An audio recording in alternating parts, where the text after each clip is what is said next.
Bismillahirrahmanirrahim. Assalamualaikum warahmatullahi wabarakatuh.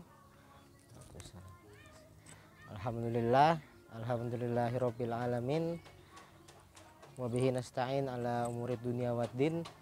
Wassalatu wassalamu ala asyrafil anbiya'i wal mursalin Sayyidina wa maulana Muhammadin wa ala alihi wa ashabihi ajma'in. Amma ba'du. Ya, sebelumnya saya ucapkan salam mahasiswa. Alhamdulillah pada kesempatan kali ini di momen pengenalan budaya akademik dan kemahasiswaan tahun 2021 saya diberikan kesempatan oleh teman-teman panitia PBAK untuk menyapa para mahasiswa baru Fakultas Adab dan Ilmu Budaya UIN Sunan Kalijaga Yogyakarta 2021 sebagai penyampai materi tentang keorganisasian dan juga peran mahasiswa di kampus.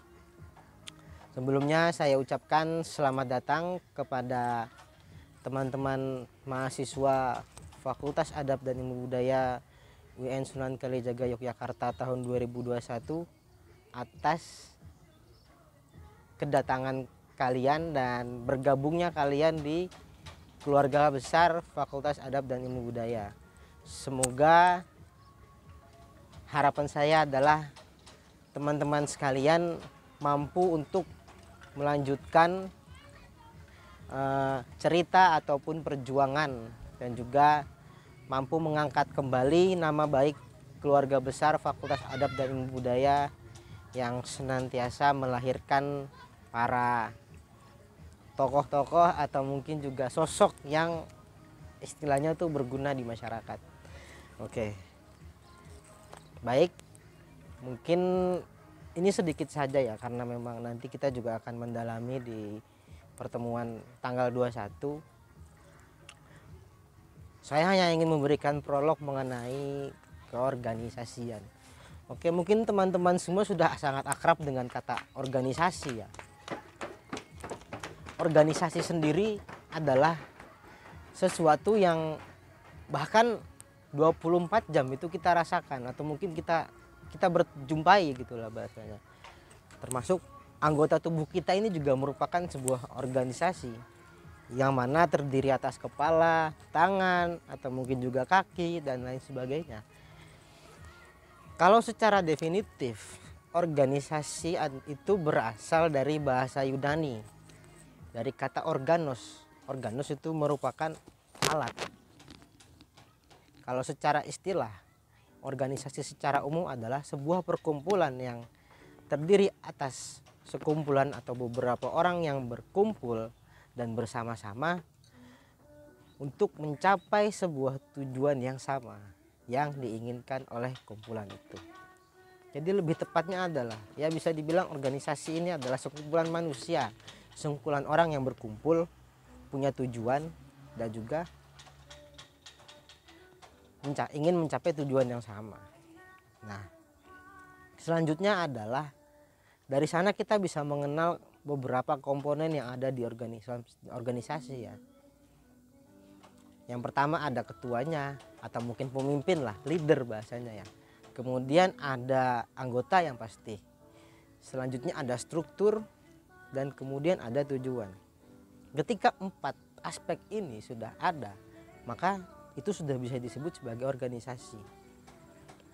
Berbicara tentang organisasi, teman-teman sekalian, kenapa sih kita harus membahas organisasi di PBAK kali ini?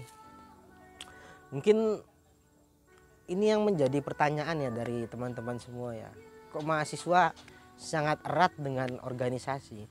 Dan banyak kalau misalkan teman-teman tahu ya, sebelum masuk ke dunia perkuliahan atau mungkin beberapa teman-teman rekan-rekan yang sudah pernah merasakan kuliah di tempat lain kemudian pindah ke UIN Sunan Kalijaga, ini sudah paham lah. Atau mungkin teman-teman yang ada di SMA dulu yang aktif di OSIS, atau juga teman-teman yang dulunya pernah merasakan pendidikan di pondok pesantren, mobil khusus teman-teman yang pesantrennya dulu menganut sistem pesantren modern ya, mungkin sangat akrab dengan organisasi ini. Nah, sedikit pengetahuan saja ya. Kita di dunia perkuliahan atau mungkin di dunia kampus, sistem pembelajaran yang diberikan di dalam kelas itu hanya berjumlah 30%. Itu ketika kelasnya diadakan secara offline atau mungkin luring. Nah, yang jadi pertanyaan adalah dengan keadaan pandemi yang kita rasakan sekarang. Nah, ini kan adalah sebuah yang istilahnya, ketika teman-teman mahasiswa baru masuk ke dalam sebuah suasana baru, tapi posisinya cuma di rumah doang. Nah, jangankan teman-teman angkatan 2021, teman-teman 2020 aja 1 tahun loh nggak pernah ngerasain kan. Oke, saya cuma ingin sekedar cerita aja ya tentang kehidupan saya dari 2016 sampai lulus kemarin wisuda Juni 2021. Ini mungkin ada kaitannya dengan teman-teman nanti yang kenapa sih harus berorganisasi dan bagaimana nanti peran mahasiswa itu dibutuhkan ketika kalian sudah kembali ke masyarakat, ketika sudah menyandang status entah yang BSA sastra Arab atau mungkin SKI nanti gelarnya sarjana humaniora, kemudian teman-teman dari sastra Inggris gelarnya sarjana sastra, dan juga teman-teman ilmu perpus yang nanti gelar akademiknya adalah sarjana ilmu perpustakaan. Oke, for your information teman-teman, gelar akademik atau mungkin pembelajaran di kampus itu istilahnya ya, belum ada dari 100% ilmu atau mungkin pengetahuan yang kalian dapatkan. Karena di kampus, di dunia perkuliahan, kalian tidak lagi didikte untuk mengetahui sesuatu, tapi sistem yang diberikan di kampus itu selain kognitif, afektif, dan psikomotorik, itu kalian harus belajar mengenai kepekaan atau mungkin belajar menganalisis sesuatu. Misalnya ketika kalian menghadapi sebuah permasalahan, mengerjakan tugas, belum selesai tugas yang ini, harus ada tugas yang itu.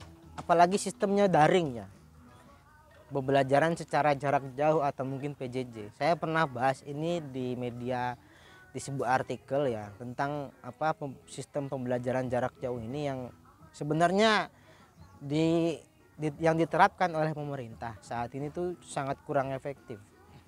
Karena kalian istilahnya, seperti contohnya sekarang PBAK inilah dilakukan secara daring atau mungkin online.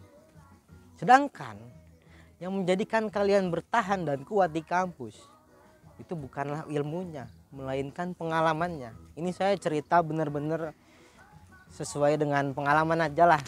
Soalnya kalau cerita sesuai teori mungkin teman-teman nggak akan percaya ya. Saya pribadi dari mulai semester 1 sampai semester 1 itu sudah tertarik dan ikut organisasi di BSA, itu namanya ada Arabic Language Focus ya.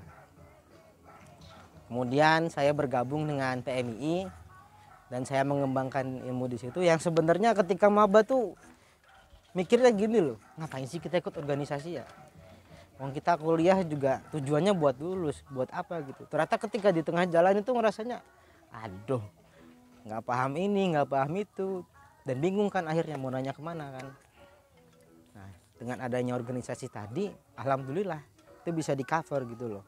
Walaupun memang konsekuensinya adalah kita harus bisa membagi waktu antara kuliah dan organisasi. Sedangkan jangankan yang organisasi, yang tidak organisasi aja itu kadang lalai dengan waktu. Dan bahkan lebih parah, karena mereka tidak punya solving.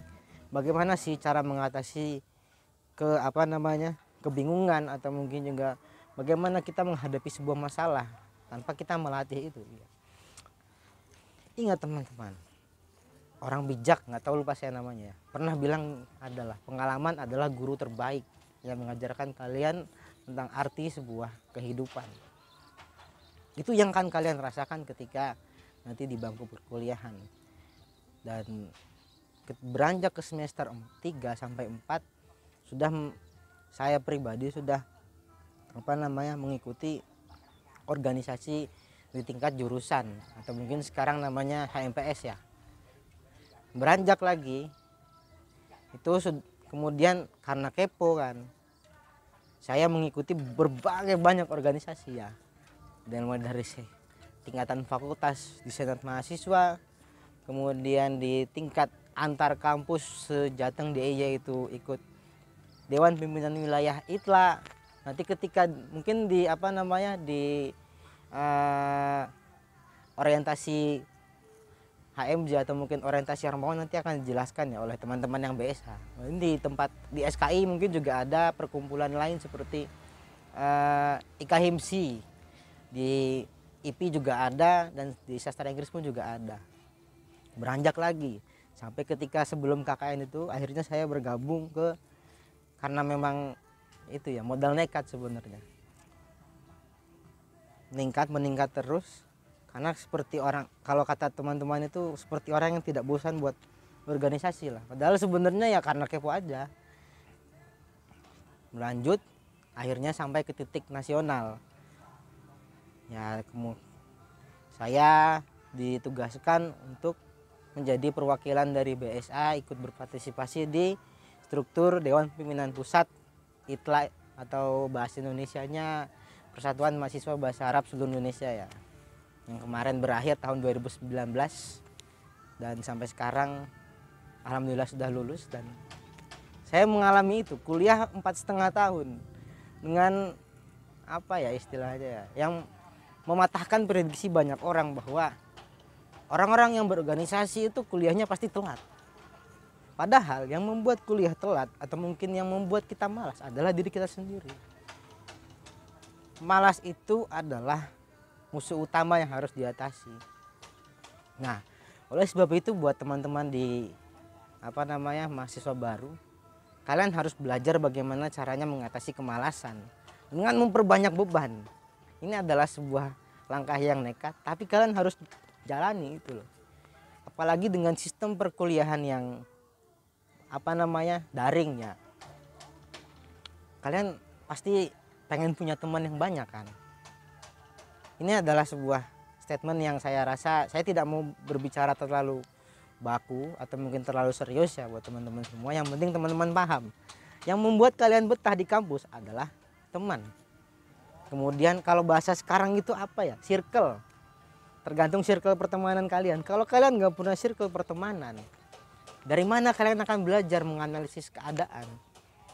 Karena teman adalah aspek utama yang membuat kalian mengerti tentang permasalahan, keadaan, atau mungkin kalian bisa saling bertukar pikiran bersama teman. Itu adalah selain daripada ilmu pengetahuan atau mungkin pelajaran dari mata kuliah yang kalian dapatkan. Ketika ada sebuah tugas misal di kelas, kalian pasti butuh teman diskusi. Soalnya nggak mungkin lah tiap tugas kuliah kalau bingung akhirnya kerjakan seadanya, atau mungkin kuliah malah saling mencontek gitu, karena itu kan tidak mungkin.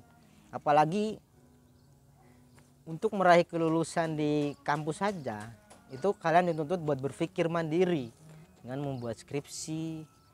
Sebelum skripsi nanti ada seminar proposal, baru nanti setelah itu munakosyah. Bahkan kalau di sastra Inggris itu masih ada seminar pramunakosyah, baru munakosyah. Ya kan, ini adalah rentetan yang akan kalian lanjutkan, yang akan kalian lewati lah. Di samping kalian harus menghadapi SKS yang ada. Mumpung sekarang kalian kalau saya bilang itu, dunia kampus itu adalah dunia di mana kalian akan mengerti bagaimana sebenarnya keadaan yang ada. Peralihan dari masa remaja di SMA menuju ke masa dewasa itu ada di dunia kampus ini. Dan juga yang paling penting adalah mahasiswa itu punya tanggung jawab dan juga beban moral itu yang harus diemban. karena pada akhirnya kalian akan kembali ke masyarakat. Sedikit berbicara tentang peran mahasiswa. Ada maha, ada siswa. Jadi apa ya? Perbedaannya sangat jelas dari diksi tersebut ya. Maha atau mungkin kalau bisa dibilang maha itu kalau di KBBI kalau tidak salah adalah apa ya bahasanya? Seperti hiperbola lah atau mungkin super lah bahasanya. Jadi kalian adalah di atasnya siswa gitu loh. Dan harusnya bukan hanya secara umur ya, tapi secara pemikiran, kedewasaan dan kematangan dalam mengambil keputusan itu harus lebih matang daripada siswa. Makanya di dunia perkuliahan itu kalian tidak hanya dilatih untuk menjadi orang yang pintar, melainkan orang yang peka dan orang yang mengerti kepada sesama. Itulah kalau kita berbicara sejarah panjang mahasiswa di pasca kemerdekaan itu sangat banyak. Saya akan menceritakan 4 peristiwa yang yang mungkin bisa kita ulas sekarang. Nanti tanggal 21 kita akan lebih perdalam lagi ya.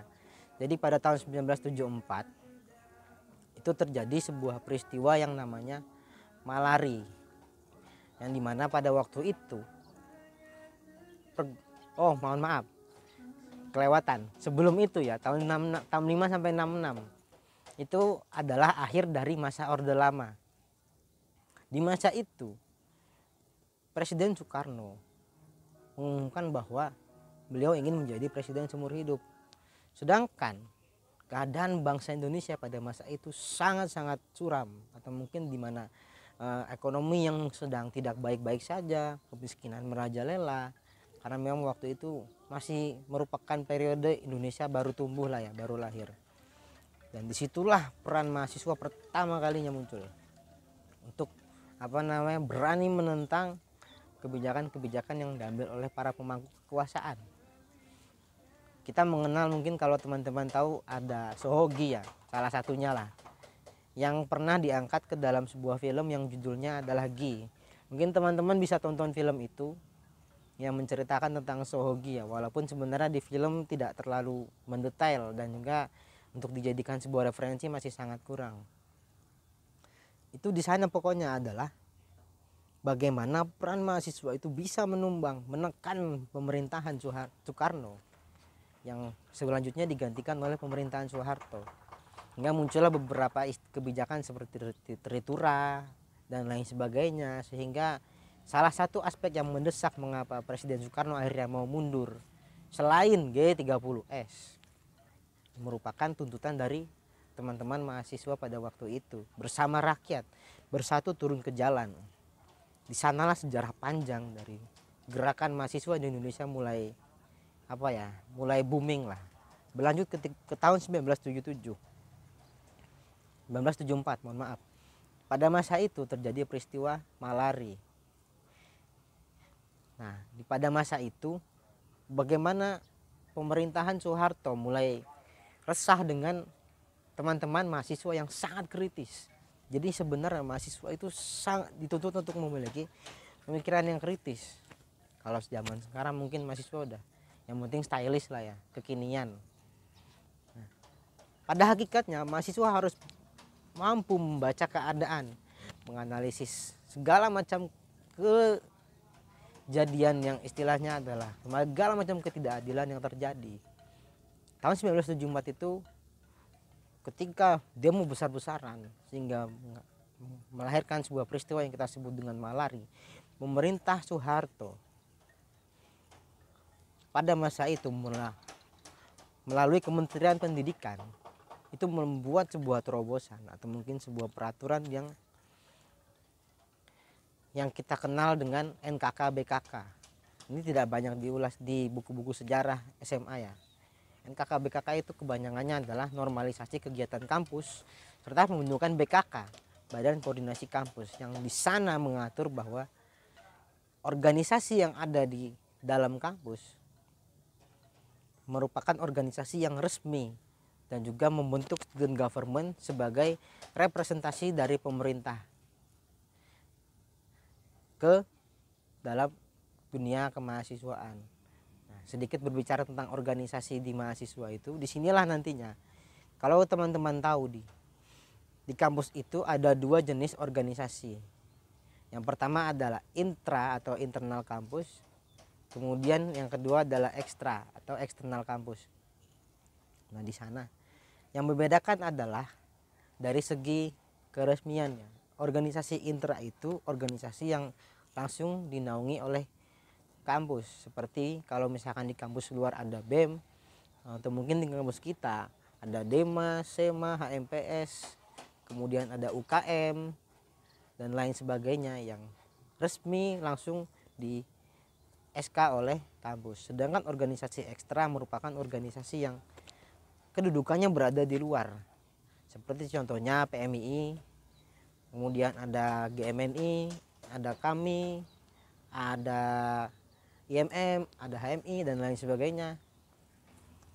Disitulah awal mula kenapa ada organisasi intra dan ekstra itu terjadi pada tahun 1974. Berlanjut ke tahun 1998. Mungkin ini yang paling banyak diketahui oleh orang-orang umum ya, karena peristiwa ini merupakan sebuah perubahan besar bagi bangsa kita agar membuktikan bahwa kita bisa menjadi bangsa yang mandiri.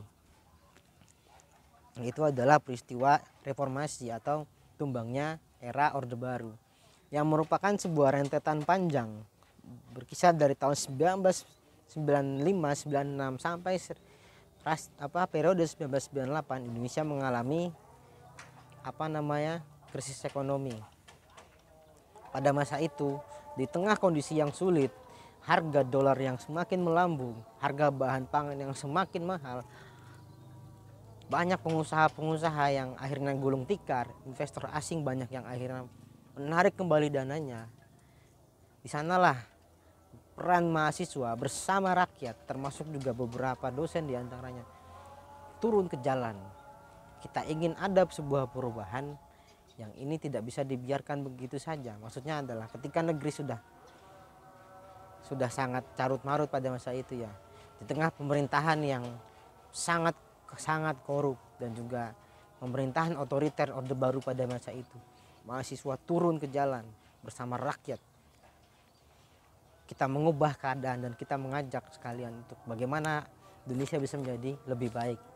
Dan peristiwa itu berakhir pada tanggal 21 Mei 1998. Ini mungkin kalau tanggalnya salah bisa dikoreksi.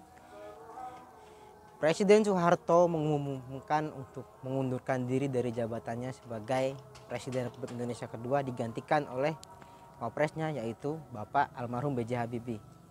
Di sanalah awal era reformasi yang benar-benar menunjukkan bagaimana peran mahasiswa di masyarakat itu seperti apa, mampu mengubah keadaan.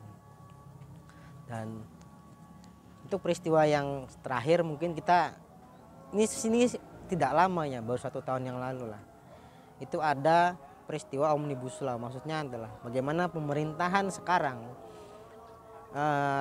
meresmikan sebuah undang-undang yang nantinya akan mengatur bagaimana pemberian lapangan kerja atau mungkin izin usaha, yang salah satunya adalah Undang-Undang Cipta Kerja, yang nantinya Cipta Karya dan Cipta Kerja itu menjadi Omnibus Law. Dan disinilah mahasiswa kembali menunjukkan taringnya ya. Serentak di berbagai wilayah Indonesia itu semuanya turun ke jalan. Dan bahkan kalau di Yogyakarta sendiri sampai waktu itu ada kerusuhan ya. Mungkin itu singkat saja dari sejarah pergerakan mahasiswa ya istilahnya, yang sebenarnya merupakan sejarah panjang, dan harapannya adalah bagaimana kedepannya nanti mahasiswa tetap hadir sebagai pihak yang mengontrol pemerintah, bukan pihak yang kita tahu lah istilahnya, kalau bahasa gampangnya mahasiswa itu harus tahu kapan membela, kapan melawan, bisa membaca keadaan, bisa membaca situasi. Semuanya dilatih di dunia kampus.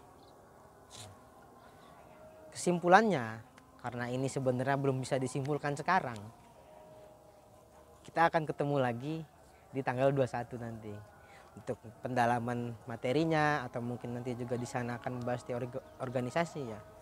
Yang intinya adalah kalau kalian nanti menonton video ini,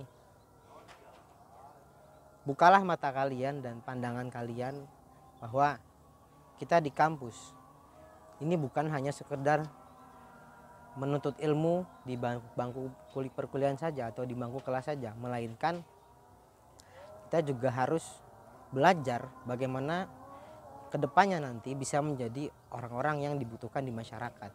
Kalian pulang ke rumah tidak akan ditanya. Nanti kalau di BSA itu misal ada nahu, sorof, balagoh, teori sastra segala macam. Kalau di SKI mungkin sejarahnya, sastra Inggris juga linguistiknya seperti apa, perpus juga nanti katalognya gimana, itu tidak akan ditanya. Tapi bagaimana kalian bisa menjadi orang yang sangat dibutuhkan di masyarakat. Makanya itu jangan lupa untuk apapun itu berorganisasilah selagi kalian mampu, dan berorganisasilah mumpung waktunya masih banyak, masih panjang perjalanan kalian. Jangan jadikan cerita perkuliahan kalian itu seperti masuk kamar mandi, yang udah masuk terus keluar. Kalian datang mendaftar menjadi bagian dari keluarga Fakultas Hadap, kalian pulang, kalian kembali lulus, itu dilupakan begitu saja. Jadi untuk kedepannya nanti kita akan ketemu di tanggal 21. Mungkin untuk pengantar ini sekian, akhirul kalam. Terima kasih. Wallahul muwafiq ila aqwamit thoriq. Wassalamualaikum warahmatullahi wabarakatuh.